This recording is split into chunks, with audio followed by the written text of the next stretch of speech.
வணக்க நண்பர்களே, என் கையில நீங்க பாக்குறது தான் வேலிப்பருத்தி அப்படின்னு சொல்லக்கூடிய உத்தாமணி அப்படின்ற மூலிகை. இந்த மூலிகை எதுக்கு பயன்படுது அப்படின்னா, கபம் சார்ந்த பிரச்சனைகளுக்கு, அதாவது இந்த நெஞ்சு சளின்னு சொல்றோம் பாத்தீங்களா, அது மாதிரி இந்த நுரையீரல் சார்ந்த பிரச்சனைகளுக்கு இதுல நாம சூப் வச்சு குடிக்கலாம். இதுல எப்படி சூப் வைக்கலாம் அப்படின்னு பாத்தீங்க அப்படின்னா, ஒரு 10 வேலிப்பருத்தி இலை, இந்த வேலிப்பருத்தி இலை கூட கொஞ்சம் பச்சை கொள்ளு, இந்த பச்சை கொள்ளை நல்ல மைய அரைச்சிடணும்.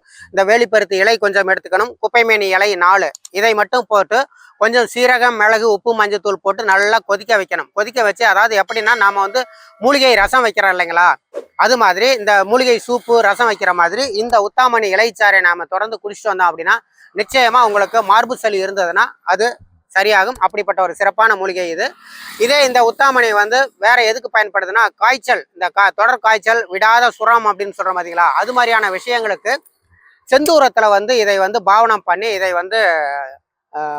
புடம் போட்டு இதை மருந்தா கொடுக்கும்போது அவங்களுக்கு இந்த நாள்பட்ட சுரம், விட்டு விட்டு வரக்கூடிய சுரம், இது மாதிரியான விஷயங்களுக்கு இந்த உத்தாமணி இலைச்சாறு பாவனம் கொடுத்த இந்த செந்தூரம் நல்ல சிறப்பான பலனை தரும். நன்றி, வணக்கம்.